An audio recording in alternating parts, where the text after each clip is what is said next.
थे, उनसे गुजारिश है कि वो आए और अपने ख्यालात का इजहार करें। जनाब मलिक फैसल मुश्ताक साहब। चल भाई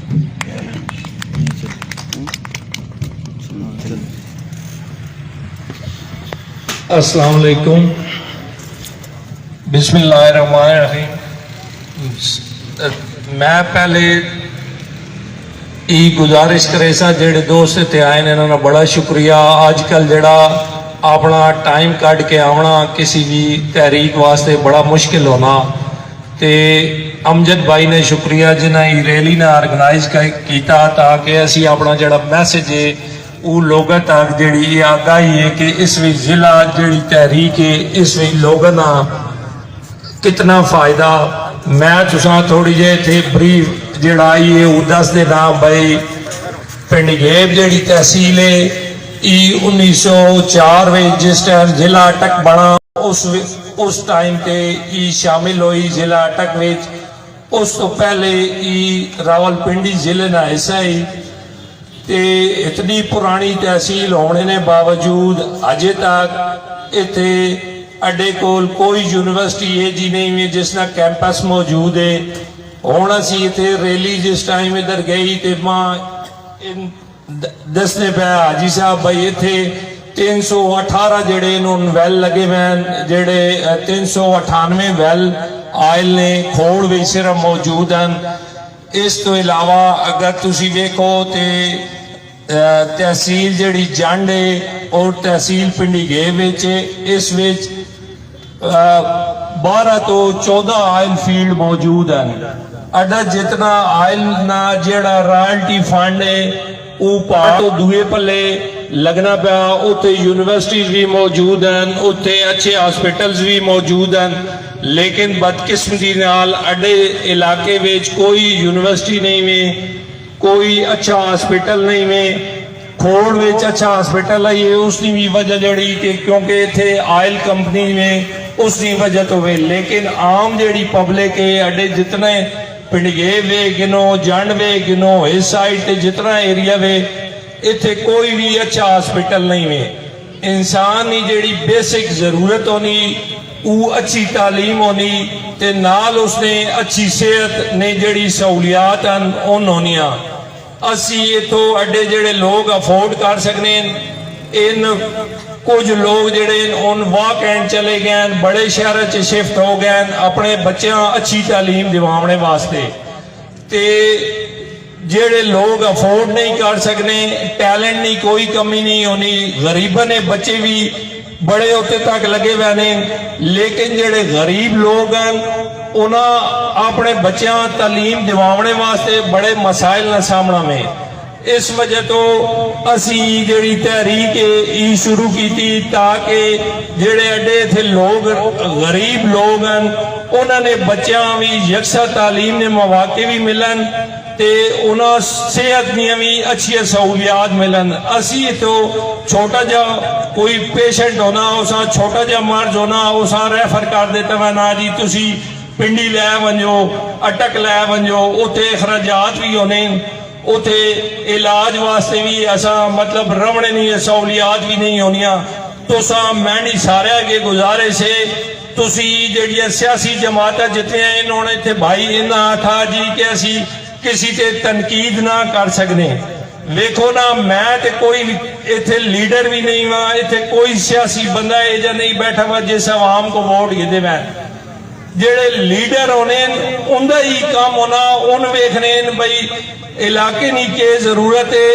आवाम नी के जरूरत है। असी हुण तनकीद कहते करा जी इत्थे 1985 तो शरीफ अवान मरहूम साहब जिला की गल शुरू की थी। उस टाइम ते उन्हें अपने तौर पे पूरी कोशिश की थी,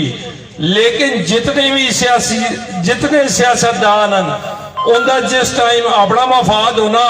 तो उन लोगों को घर घर च मान के उन्हें मुख्तलिफ ख्वाब बिठाने कदे कोई तब्दीली नहीं गल करे ना कोई केड़ी गल करे ना कोई केड़ी गल इत्थे गिन के आने। असी भी मेरी उम्र भी 43 ईयर है, मैं भी ये पे वेखना तब्दीली तो कोई नहीं आनी पई ते ना कोई होर जेड़ा है जी कोई गल पे करे ना। आवाम ते बेरोजगारी मिलनी पई, आवाम महंगाई मिलनी पई। अगर लोग ये गल सोचे सन ई शख्सियात परस्ती चो निकल सन बतौरे जेड़ा असी सारे मुसलमान हाँ अड्डे वास्ते सब तो आइडियल जेड़ी एक ही शख्सियत है हजूर पाक सल्लल्लाहु अलैहि वसल्लम नी असा उन्होंने तकलीद करनी असा ही शख्सियत परस्ती धड़ेबंदी सियासी जमात ने इन्हां नारे चो निकल के अपने जड़े बच्चे उन्होंने मुस्तकबिल न सोचो उन्होंने वास्ते आसानी ताई हो सी अज असी कोई कोशिश कर सा अड्डे जड़े वडेरे वडे है उन अगर कोशिश करना तो शायद ही आज तो बहु पहले ही जिला बन गया हुआ पिंडी गेब हुण असी कोशिश कर सा ते कल अड्डे जड़े इन बच्चे बैठे वैन इन्हां तालीम नहीं अच्छे यकसा मौके मिल सन इन भी अच्छे ओहदे ते पहुंच सकने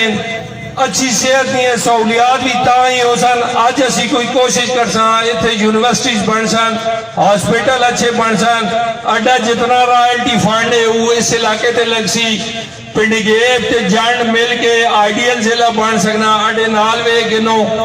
1985 में जिस टाइम ते जिला चटवाल बना उस टाइम तो जिला पिंडी गेब नहीं गल्लां होनियां पियां लेकिन इत्थे किसी भी आवाम की इच्छा नहीं आवाम ते सब्ज बाग इन कितने अरसे तो पे विखाने कोई के विखाना कोई के आवाम ते सहूलत चाहिए और सहूलत इसी विच है कि पिंडी गेब जिला बन सी तुसी जड़ा अपने अपने तौर ते ही कोशिश करो ई तहरीक ऐसा तहरीक कामयाब होने च टाइम लग सी सारे लोग अपने अपने तौर ते कोशिश करे सन इन सारिया ऐनक ला दो सियासी जमात ते शख्सियात धड़ेबंदी वालियां एक ऐनक लाओ अपनी ते अपने आने वाली नस्ल ने बेहतर मुस्तकबिल ते इलाके ना वतन जड़ा अड्डा ही जड़ा देखा वाला इलाका होना वो ही वतन होना और इस्लाम ही ना वतन ना मोहब्बत ईमान ही निशानी अड्डा इलाका तरक्की करे सी अड्डे इलाके सहूलियात आसन ते पूरा पाकिस्तान ता ही ठीक हो सी असा अपना ही इस इलाके ने सोचना ते सारे लोग कोशिश करो मैडी सारे आगे गुजारिश ही मैडी तहरीक नहीं में मैं भी असी भी लोगों वास्ते लगे पे अपने बच्चों वास्ते ही आवाज उठाने पे अगे सब बहु आवाज इतने उठाइया बहु लोग वोट भी दिते कोई भी नहीं करे ना हुण नवा तलगंग जिला बना इत्थे लोगों की ख्वाहिश है कि असी जनाब इत्थे नेड़े वे ते नेड़े शामिल हो वजा बजाय अटक पहाड़ पार वजा 100 किलोमीटर दूर है उस टाइम ते सारे सियासतदाना ने रिकॉर्ड ते बयान मौजूद हैं उन्हें यही गल की जी कि असी पिंड गेब जिला बन वसा उस तो बाद हुण 4 महीने हो गए इतने हुण 200-250 बंदा हो सी अगर हुण चाहवा ना ते इतने हजारां ना मजमा इकट्ठा हो गया और उन्हीं मुतालबा जब रखना ते वो जरूर पूरा हो गया लेकिन मसला ये वे कि सियासतदान सिर्फ वोट तो अगे सोचे नहीं है वोट ना तुसी भी हुण उसी बंदे वोट दे सो जेड़ा तुहाडे बच्चे ना ते तुहाडा सोचे सी ते इंशाअल्लाह पिंड गेब जिला जरूर बनना सी असी ते कोट तहसील वाले भाइयों नाल भी आई लेकिन पिंड गेब जिला बन सी ते समझो खोट ते पिंड गेब ती सारा एक ही है सारे सहूलियात मिल सन इत्थे जिला हैडक्वार्टर बनवा सी सारे दी सहूलियात यूनिवर्सिटीज भी बन सन मैडी टुटिया के गुजारिश है घड़ी घड़ी मैं यही आखना भाई अपने वास्ते घड़ी घड़ी मैं यही आखना भाई अपने वास्ते ही आवाज उठाओ तुहाडे बच्चों का मुस्तकबिल इसी विच मेहरबान